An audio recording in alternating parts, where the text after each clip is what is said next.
आज है 29 मार्च 2023 की साकार मुरली है।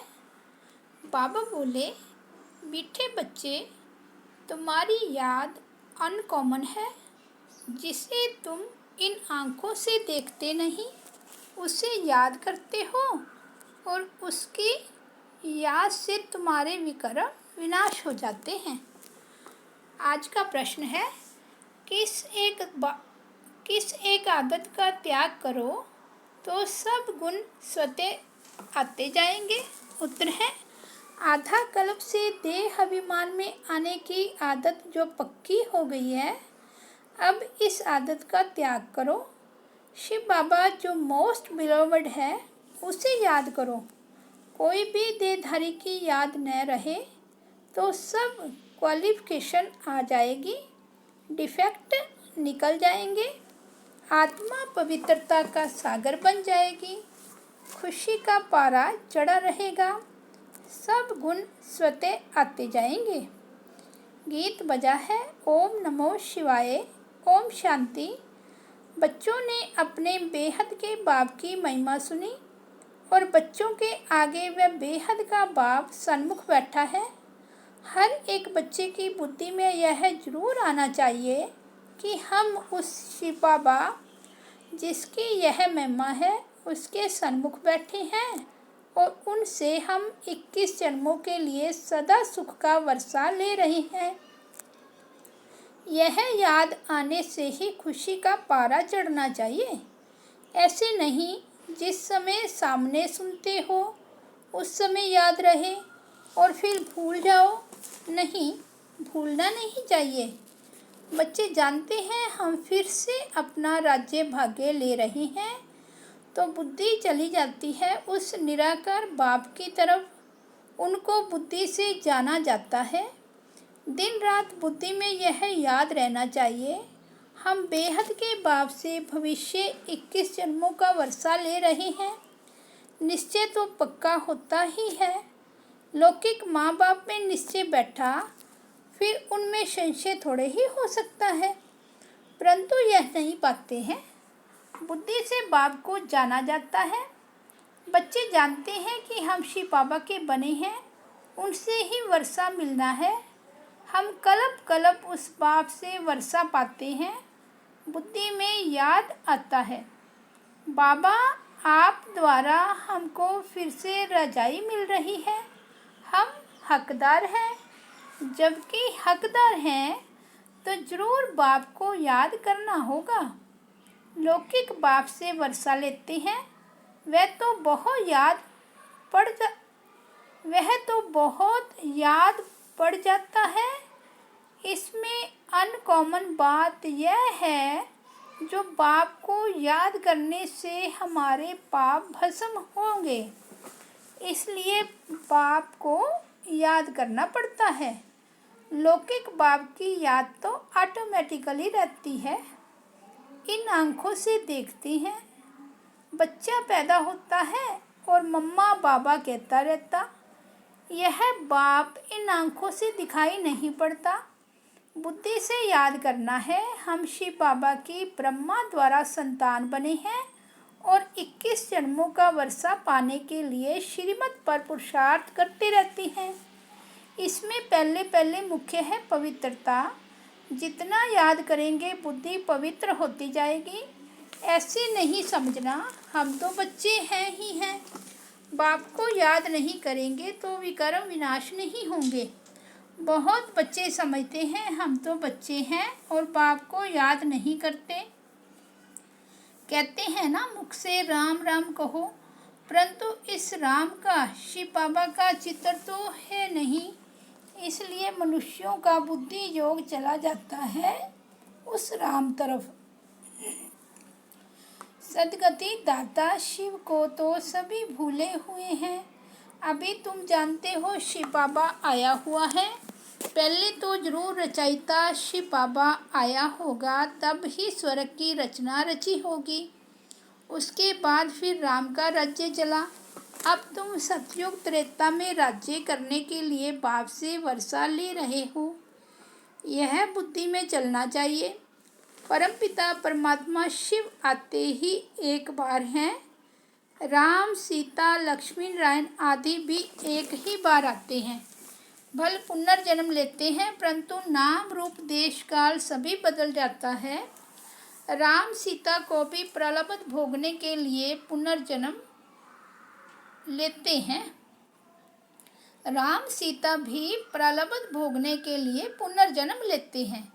यह सारा ज्ञान बुद्धि में टपकना चाहिए तो खुशी रहेगी। कोई को भी समझाना बहुत सहज है। स्वर्ग के रचयिता बाप ने तुमको इस समय वर्षा स्वर्ग के रचयिता बाप से तुमको इस समय वर्षा मिल सकता है। बेहद के बाप को याद तो सभी करते हैं। बाप नई सृष्टि रचता है तो सभी सुखी हो जाते हैं। इस समय तो सभी दुखी हैं। यह ड्रामा ही सुख दुख का बना हुआ है। सुख में कौन राज्य करते हैं? लक्ष्मी नारायण। फिर त्रेता में राम सीता।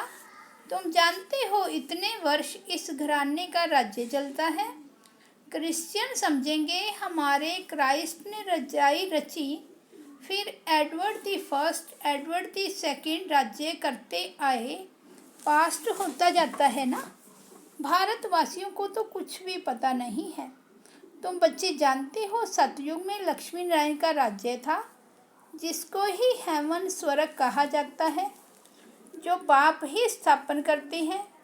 पति दुनिया में तो आए तब तो पावन बनाए, यह याद रहना चाहिए। हम उस बाप से बेहद का वर्षा ले रहे हैं श्रीमत पर और धारणा कर रहे हैं, यह भूलना नहीं चाहिए। बराबर शिव बाबा कल पहले भी आया था, जिसका यादगार भी है। अब वह फिर से आया हुआ है। पहले आते हैं निराकार शिव बाबा, वह आकर तुमको देवी देवता बनाते हैं। सतयुग में लक्ष्मी नारायण प्रैक्टिकल में राज्य करेंगे। फिर भक्ति मार्ग में पुजारी बन चित्र आदि बनाएंगे। लक्ष्मी नारायण का इस समय कोई एक्यूरेट चित्र तो नहीं है। फिर प्रैक्टिकल में आएंगे। अब शिव बाबा तुमको प्रैक्टिकल में पढ़ा रहे हैं ब्रह्मा द्वारा। कितनी सीधी बात है। और कोई भी स्कूल में ऐसे नहीं कहेंगे तुम्हारी आत्मा पढ़ती है, टीचर की आत्मा हमको पढ़ाती है। वह सब मनुष्यों को पढ़ाते हैं। वास्तव में पढ़ाती आत्मा है। आत्मा ही ऑर्गन्स द्वारा पढ़ती है। आत्मा कहती है मैं अब बैरिस्टर बन गया हूँ। नॉलेज से बैरिस्टर बनते हैं। यहाँ तो है वंडरफुल बात। निराकार शिव बाबा निराकार आत्माओं से बात कर रहे हैं। आत्मा में संस्कार रहते हैं, मनुष्य ये भूल जाते हैं। निराकार बाप इन द्वारा समझाते हैं। उनका एक ही नाम शिव है। तुम भी कहते हो शिव बाबा, बुद्धि ऊपर चली जाती है। लौकिक बाप को याद करने से शरीर याद आ जाएगा। शिव बाबा का शरीर तो है नहीं। परमात्मा का मंदिर ही निराकार रूप का है। आकारी देवताएं हैं, साकारी मनुष्य हैं। वह है ही निराकार शिव। तुम्हारी आत्मा अब नॉलेजफुल बन रही है। बाप कहती है मैं निराकार हूँ। मेरे में सृष्टि के आदि मध्य अंत का नॉलेज है। मैं तुमको पढ़ाता हूँ इस मुख द्वारा। तुम भी मेरे समान नॉलेजफुल बन जाओ। यह नॉलेज सिवाय निराकार बाप के कोई दे नहीं सकता। निराकार परमात्मा को ही नॉलेजफुल, ब्लिसफुल, पतित पावन कहा जाता है। बाबा कहते हैं पुरानी दुनिया को बदल नई दुनिया मैं ही बनाता हूँ। जैसे मुझ निराकार में सारे झाड़ की नॉलेज है, वैसे तुम आत्माओं को भी बनाता हूँ। तुम्हारी आत्मा भी ऐसी नॉलेजफुल बनती है। तुमको आप समान बनाता हूँ। इस सृष्टि के आदि मध्य अंत की नॉलेज सुनने से तुम चक्रवर्ती राजा रानी बनेंगे। मनुष्यों को देवता बना ना सके। बाप है ज्ञान का सागर, पवित्रता का सागर। बच्चों को आप समान बनाते हैं तो सब गुण होने चाहिए। फिर तुम देवता बनेंगे तो क्वालिफिकेशन बदल जाएगी। बाप की क्वालिफिकेशन अलग है। बाप ज्ञान का सागर है, तुमको भी बनना है। बाप पवित्रता का सागर है, हम आधा कल्प पवित्र रहते हैं। बाप कहते हैं ड्रामा अनुसार तुम पतित बनते हो, फिर मैं आकर पावन बनाता हूँ 21 जन्मों के लिए। सिर्फ तुम श्रीमत पर चलो, एक मुझे याद करो, दूसरा न कोई। मैं तुमको स्वर्ग का मालिक बनाता हूँ। बाप को भूल और कोई की याद में रहेंगे तो डिफेक्टेड हो जाएंगे। शिव बाबा है मोस्ट बिलवर्ड, सबसे प्यारा बाप है। तुम्हारा नाम भी गाया हुआ है, वंदे मातरम। तुम्हारी आत्मा पवित्र बनती है, तुम पवित्र बन भारत को स्वर्ग बनाते हो, इसलिए तुम्हारा नाम बाला है। शिव शक्ति पांडव सेना, तुम पांडव भी हो क्योंकि परम धाम की यात्रा पर युद्ध के मैदान में खड़े हो, माया पर जीत पाने लिए। बच्चे जानते हैं हमको बाप जैसा मास्टर ज्ञान सागर पवित्रता का सागर बनना है। देह का अहंकार टूट जाना चाहिए। जन्म जन्मांतर देह धारण की है तो वह आदत पक्की हो गई है, अब इस आदत का त्याग चाहिए। जैसे बाप निराकार है तो देह अभिमान कहाँ से आया। तुमको भी इस पुरानी देह को छोड़ मेरे पास आना है। विनाश होता है तो कुछ कारण होगा ना, वर्थ नाट ए पैनी चीज का ही विनाश होता है। अब तुमको तो स्वर्ग चलने लायक बनाते हैं, वहाँ सदैव सुख ही सुख है। सुख धाम और शांति धाम, यह है दुख धाम। अशांत किया है रावण ने, फिर शांति देने वाला है परम पिता परमात्मा। कोई कहते हैं मन की शांति चाहिए, बोलो कैसी शांति चाहिए। यह तो है दुख धाम, क्या तुमको सुख धाम चलना है। बाप को याद करो तो सुख धाम चलेंगे। अशांत करने वाला है रावण माया जो यहाँ हाजिर है। मुक्ति जीवन मुक्ति में अशांत करने वाला रावण होता नहीं, इसलिए अब चलो अपने घर वापस। अगर सतयुग में चलना चाहते हो तो चलो, हर एक आत्मा जीवन मुक्ति जरूर चाहती है। ऐसे नहीं सब सतयुग में जीवन मुक्ति में चलेंगे, वह तो सिर्फ तुम बच्चे ही जाते हो। बाकी जो आत्माएं ऊपर से आती है वह पहले जीवन मुक्ति में है। माया की परछाया नहीं लगती है। सतो प्रधान बन फिर सतो रजो तमो में आते हैं। माया के होते हुए भी आत्मा को सुख जरूर भोगना है। दुख नहीं हो सकता क्योंकि पवित्र है ना। फिर अपवित्र होने से दुख पाएंगे, ऐसे नहीं आने से ही दुख पाते हैं। यह सुख दुख का खेल बना हुआ है। बाबा के ख्यालात चलते रहते हैं। मनुष्यों को भीति देने के लिए बोर्ड लगाना चाहिए। सिर्फ चित्र देख मनुष्य मूंझते हैं। समझो शिव बाबा का चित्र रखते हैं और नीचे लिख देते हैं deity world sovereignty is your god fatherly birth right. मनुष्य चित्र देख कहेंगे भगवान ऐसे थोड़े ही होता है, भगवान का रूप क्या है। फिर भी लिखा हुआ रहता है बहनों और भाइयों, आकर बेहद के बाप से 21 जन्म सदा सुख पाने का पुरुषार्थ करो। वह तो जब कोई सन्मुख आए तब समझाया जाए। निमंत्रण देते हैं, दिन प्रतिदिन बहुत शॉर्ट बनाना होता है, पिछाड़ी में शॉर्ट होता जाएगा। मन मना भव, बाप को याद करो और उनसे वर्षा लो।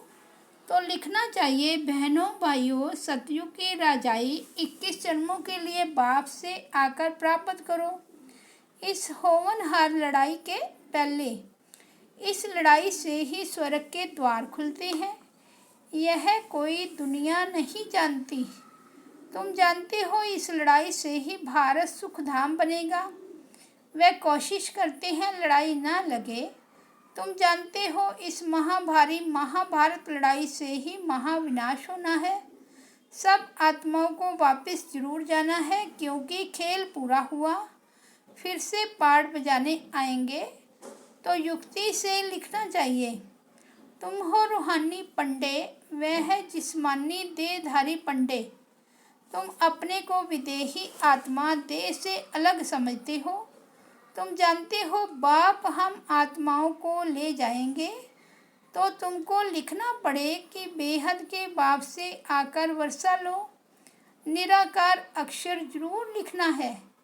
तुम जानते हो बाबा आया हुआ है इस कर्म क्षेत्र पर, हम भी वहाँ से आते हैं। सभी आत्माएं जो एक्टर्स हैं, इम्पेरिसिबल इमॉर्टल आत्माएं हैं, कब मरती नहीं। यह अच्छी रीति निश्चय हो जाना चाहिए। हम शिव बाबा से अनेक बार वर्षा ले चुके हैं, फिर भी लेंगे पुरुषार्थ से। तुम जानते हो शिव बाबा हमको स्वर्ग का वर्षा दे रहे हैं, तो क्यों नहीं उनसे वर्षा लेते हैं हो। शिव बाबा हमको स्वर्ग का वर्षा दे रहे हैं, तो क्यों नहीं उनसे वर्षा लेते हो। बाप और वर्षे को याद करेंगे तो अंतमति सोगति हो जाएगी। बाकी सिर्फ राम राम कहने से मुक्ति थोड़े ही हो जाएगी। अखबार में डालते हैं फलाना स्वर्गवासी हुआ, उनसे पूछना चाहिए स्वर्ग किसको कहते हो। यह तो नरक है, तो पुनर्जन्म भी नरक में लेंगे। स्वर्ग है तो पुनर्जन्म भी स्वर्ग में लेंगे। अगर कोई शरीर छोड़ नरक से स्वर्ग गया, वहाँ तो उनको बहुत वैभव मिलेंगे। फिर नरक के वैभव खिलाने उनको स्वर्ग से नरक में क्यों बुलाते हो। उनको नरक का भोजन खिलाएंगे तो ऐसी बुद्धि हो जाएगी, जैसा अन्न वैसा मन हो जाएगा। स्वर्ग में तो दूध घी की नदियाँ बहती है, तुम तो घास लेट का खाना खिलाएंगे। श्रीनाथ द्वारे में अच्छे घी का भोग लगता है, क्योंकि वहाँ राधे कृष्ण का चित्र है, तो उन्हों की याद में भोग भी अच्छे अच्छे वैभव बनाकर लगाते हैं। ऐसा भोग और कहाँ नहीं लगता। जगन्नाथ का भी मंदिर है, वहाँ चावल का भोग लगाते हैं, वहाँ वैभव नहीं चढ़ाते। अब तो नरक है तो दुख है, स्वर्ग में तो सुख था। बाप समझाते हैं बहुत अच्छा है, परंतु धारणा नंबरवार होती है। यह भी ड्रामा में नूंद है। ड्रामा अनुसार नौकर चाकर भी बनने हैं। 3rd क्लास टिकट भी कोई तो जरूर लेंगे ना। 1st क्लास है सूर्यवंशी राजधानी, 2nd क्लास चंद्रवंशी राजधानी, 3rd में है प्रजा, उनमें भी नंबरवार है। अब जिसको जो टिकट चाहिए वह लेवे। अच्छा, मीठे मीठे सिकिलदे बच्चों प्रति माता पिता बाप दादा का याद प्यार और गुड मॉर्निंग। रूहानी बाप की रूहानी बच्चों को नमस्ते। हम रूहानी बच्चों की रूहानी बाप दादा को याद प्यार गुड मॉर्निंग और नमस्ते। धारणा के लिए मुख्य सार 1st पॉइंट है, बाप समान ज्ञान का सागर पवित्रता का सागर बनना है। विदेही बनने का अभ्यास करना है। बाप की याद से बुद्धि को पवित्र बनाना है। सदा इसी नशे में रहना है कि बेहद के बाप से हम 21 जन्मों का वर्षा ले रहे हैं। वरदान है न्यारेपन के अभ्यास द्वारा पास विद ऑनर बनने वाले ब्रह्मा बाप समान भव। जैसे ब्रह्मा बाप ने साकार जीवन में कर्मातीत होने से पहले न्यारे और प्यारे रहने के अभ्यास का प्रत्यक्ष अनुभव कराया। सेवा व कोई कर्म छोड़ा नहीं, लेकिन न्यारे होकर सेवा की। यह न्यारापन हर कर्म में सफलता सहज अनुभव कराता है। तो सेवा का विस्तार भले कितना भी बढ़ाओ, लेकिन विस्तार में जाते सार की स्थिति का अभ्यास कम न हो, तब ही डबल लाइट बन कर्मातीत स्थिति को प्राप्त कर डबल ताजधारी ब्रह्मा बाप समान पास विद ऑनर बनेंगे। स्लोगन है स्वयं को ऐसा शक्ति स्तंभ बनाओ जो अनेकों को नई जीवन बनाने की शक्ति प्राप्त हो। अच्छा, ओम शांति।